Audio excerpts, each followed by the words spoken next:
All right, next up, a lot of people are doubting my guy Michael Pittman, but Michael Pittman has a role on this team, right?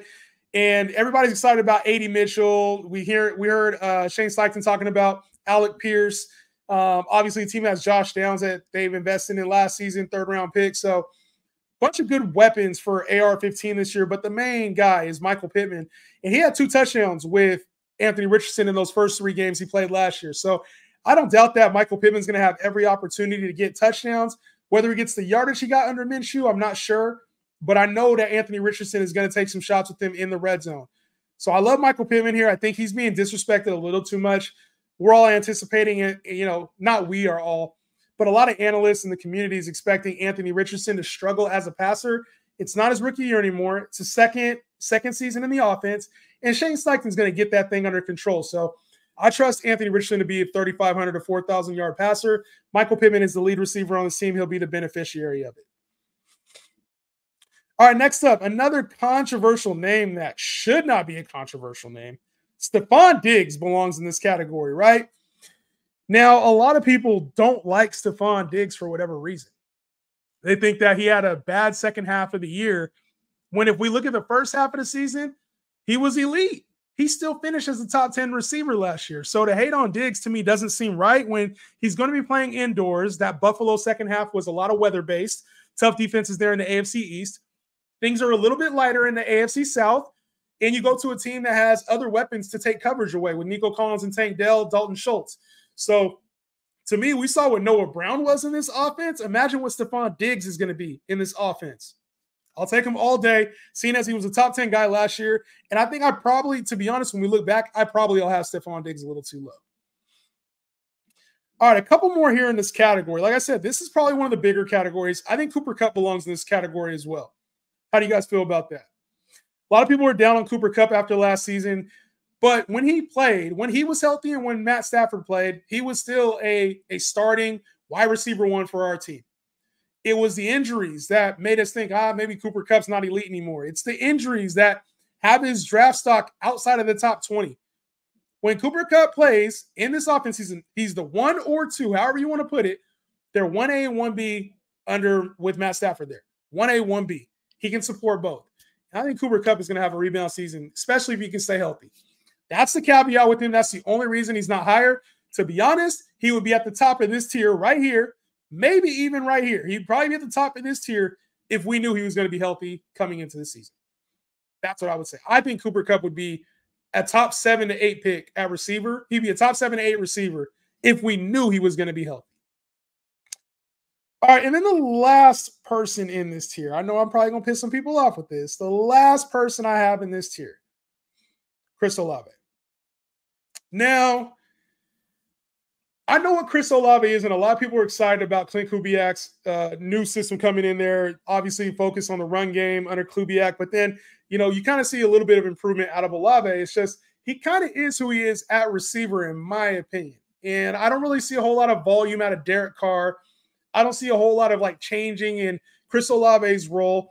He's going to be some deep shots, and he's going to have some chances, some short yardage stuff. And they're also going to use Rashid Shaheed a little bit more downfield, right? And we can kind of look at the Niners offense and look at what Brandon Ayuk was.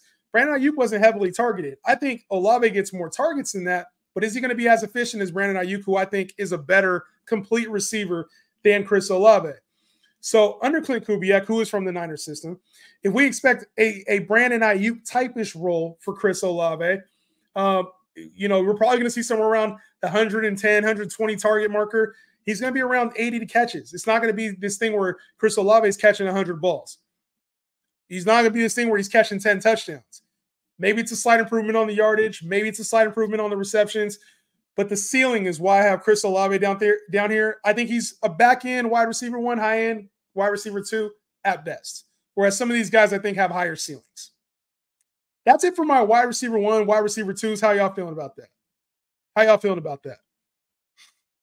How y'all feeling about that? DJ Moore, especially after being paid in the wide receiver 1 or 2 category. Same with Garrett. I got DJ Moore a little lower than that. Ayuk, I got him up there, though. Drake London will be top 5. I'm not mad at the take. I ain't mad at the take. Why Amon-Ra over Chase? I explained it, my man. I think he has a better shot if both CD and Tyreek go down. I think he has a better shot just based on the offense and the way he's played over the years. I don't know why people faded Kupp hard. He's still top tier. He's in this tier for sure. Kupp is in this tier for sure. Chase got the talent, but Bro only produced an elite fantasy receiver once. We got to keep it real. And it depends. He has been injury prone and Burrow's been injury prone. So y'all need to listen to Trey, man. Go like the stream up. Like the stream. We got 20 people in the stream. It better be 20 likes at least when I'm done with this thing, man. I take Debo over London. I'm not mad at that. I like they're right there neck and neck. You know, it's a preference thing for you guys too. Like these are my rankings, but not sure if these are in order or just in tiers without the ranking. These are kind of in order. And Kupp is for sure in there. Jalen Waddle, Devontae Smith let us down last year, but I think they could be great. Great value. What you think, Jahan? I'm gonna talk about them in just a second. I know you explained Pittman situation. Just don't see the reception monster like last year, so maybe down one. I think he could be a wide receiver one. Would it shock you if he was a top 12 receiver this year? If he caught 12 touchdowns, had 1,200, 1,300 yards? I don't think that would shock anybody. I don't care. I'm putting DJ Moore in that tier, especially after the payday about quarterbacks, because you have guys with no quarterbacks in there like Adams. The quarterback play, sometimes it's just a receiver. And DJ Moore to me he's not an elite receiver. I think he had an elite stretch of games that made him an elite fantasy receiver last year. But I don't think he's an elite receiver. All right, a couple more here. Olave should be at the top of the next tier. So you don't think there's any chance he could be a wide receiver one this year, a top 12 receiver? That's kind of where you're putting him. Like, you don't think he could be a top 12 to 15 receiver. That's what wide receiver 1-2 is. It's probably like top 15-ish type receiver. I really think Marvin Harrison should be tier 2. A lot of people do, and a lot of people are excited. I don't think he has the wide receiver 1 ceiling that everybody wants. Maybe I could put him in there. But he's going like top 7, 8 right now. DK or Cooper, they're coming up next. Angel agrees with it. Let's go. Hill, Lamb, Jettas, Garrett Wilson are the ones with the best touchdown upside. You know, I actually don't disagree. I don't disagree with that. I don't. Garrett Wilson was going to score a lot of touchdowns this year. A la Devontae. Got to get that discount on Kupp. He could get hurt, but if he don't, he's going to shatter the ADP. Exactly. And I love taking players like that, man. I'm not going to lie. Like, those are the kind of players that I draft. The ones that, like, if I draft these guys, they're going to blow their ADP out the water. Those are the players that I really try to buy into. So let's get into this next tier. Obviously, we get a little dicier. Receivers gets a little dicier, I'd say, than running backs. All right. Next up. So one of the names that was just in the chat, I did not put him in this category. DK Metcalf. I think we kind of know what DK Metcalf is. Like, his ceiling's probably more top 12, top 15-ish than it is like can be a wide receiver 1. I think he's locked in that role, but what I'm concerned about is this offense. Does it look different? Do they still force feed DK? Does Jason get more involved? Are they going to try to like change the offense around a little bit? Does Geno look good? A lot of question marks there, but DK, he's not a huge volume guy anymore. It's like that's his more of like touchdowns and deep balls. So while I think he belongs firmly in the wide receiver 2 category, I just don't really see a shot at him being like a wide receiver 1 on a weekly basis, if that makes sense. And that's why he's down here. I think he's less of wide receiver 3, but just more wide receiver 2-ish. I think we can kind of know, like, when we get DK, we're getting a wide receiver 2. He's going outside of top 20 receivers right now. Next up is DJ Moore, who I just talked about. Yes, he had an elite stretch of games last year, including a 50-point game.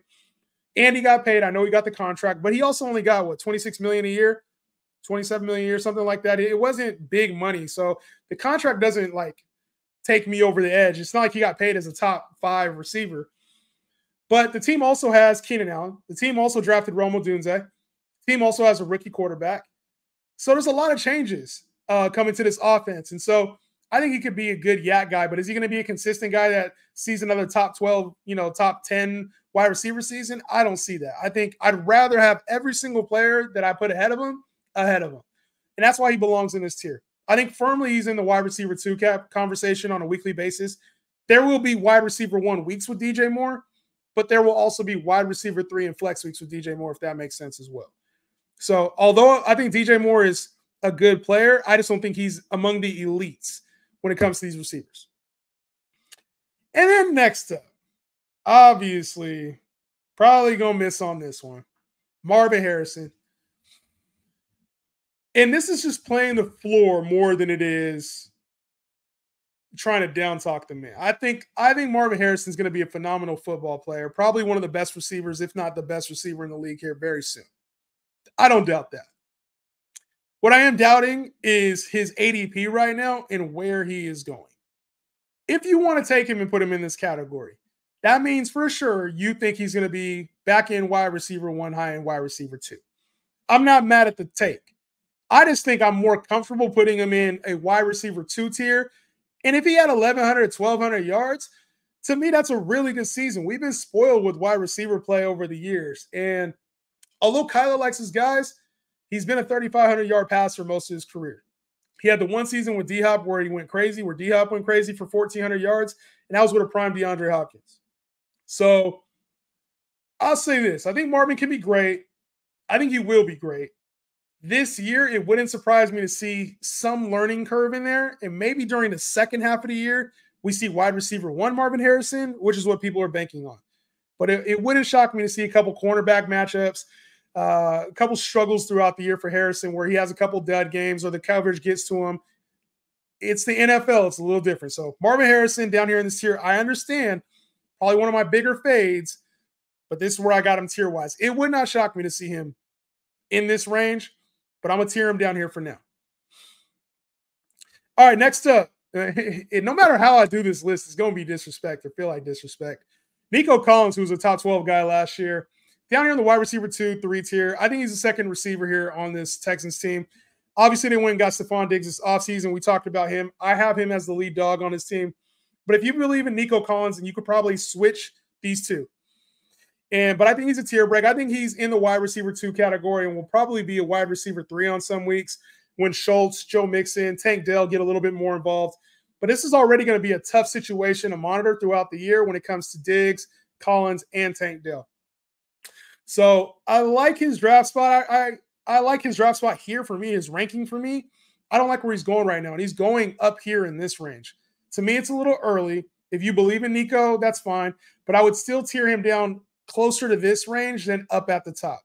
I think he firmly fits in the wide receiver 2 range. I don't really see a wide receiver 1 ceiling for Nico Collins. I see a wide receiver 2 ceiling. All right, next up in this tier, we got Jalen Waddle, who we've seen be a wide receiver 1 in the past.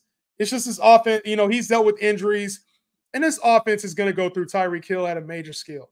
The run game got going last year. They're going to get Devon Achane in there a little bit more involved. So, Jalen Waddle is obviously an elite talent. That's why they paid him. But to expect that out of Jalen Waddle without a clear number 2 role, I think is a little tough. So, while I think he gets going and he provides some valuable weeks for us, and with the Tyreek Hill injury, I'm shooting him probably way up into this range, more into like this top 10 to 12 range. I think I could put Jalen Waddle here with confidence, knowing that he's probably going to be a wide receiver 2 when it's all said and done, but he may have some wide receiver 3 weeks, or if he gets nicked up again or things happen, he could fit into the wide receiver 3 range. I think he's more of a wide receiver 2. All right, next up. I wanted to put his running mate right there, but I'm going to go and move up George Pickens. I so wanted to put him in the wide receiver 1, wide receiver 2 tier. I wanted to so bad, but I can't do it. Even if he has an explosive season, I don't want to do that out of fairness to the receivers that are ahead of him. Do y'all see these receivers right now? Receiver, it's really top heavy. When you talk about the top 30 guys, there is some talent at receiver. That's why I'm so adamant about at least getting 3 receivers in the top 6 rounds, because there's a lot of talent this year at the receiver position. So I would try not to skip on one of these guys. Try not to skip on 2, like having 2 receivers out of this range. But for damn sure, once it gets to 30, 35, you better have 3 receivers. And George Pickens is one that I think can take a major leap up. 1,180 yards last year, 63 catches, only has 6 touchdowns. If he takes even a small step up in targets, right? We're talking more receptions. We're talking more touchdowns. They're going to play him out the slot a little bit. Arthur Smith's going to get him on the loose. A lot of positive things coming out there. And now playing with competent quarterback play. He did that with Mitch Trubisky, Mason Rudolph, and Kenny Pickett. So if we can just get competent quarterback play out of George Pickens, and that was with Deontay Johnson there. There's a possibility that George Pickens has a crazy, crazy fantasy season. Like 1,400 yards, 10 touchdowns, 80 catches. That's a real possibility from a guy that had 63, 1,106 last year. A little bit better efficiency, some easy work out the slot. A healthy season, better quarterback play. Easily could have a monster year. I love taking him in this range, but like I said, it's just showing respect to the guys who have already done it, and we got a lot of receivers this year. All right, next up in this range. This is another deep range that I got here. Next up in this range, one of my favorites. Your boy. Calvin Ridley. I don't know why there's so many people who are down on Calvin Ridley this year. A lot of people are down on him. They're saying they would rather take other receivers that go way after him because they have more upside. This is a guy who was universally considered a top 12 pick last year because he was playing with Trevor Lawrence. I get it. The year last time we saw him on a football field before that, he was a consensus top 5 receiver according to the fantasy community. And now he's down in the wide receiver 36 range. I don't think Will Levis is going to be that bad this year.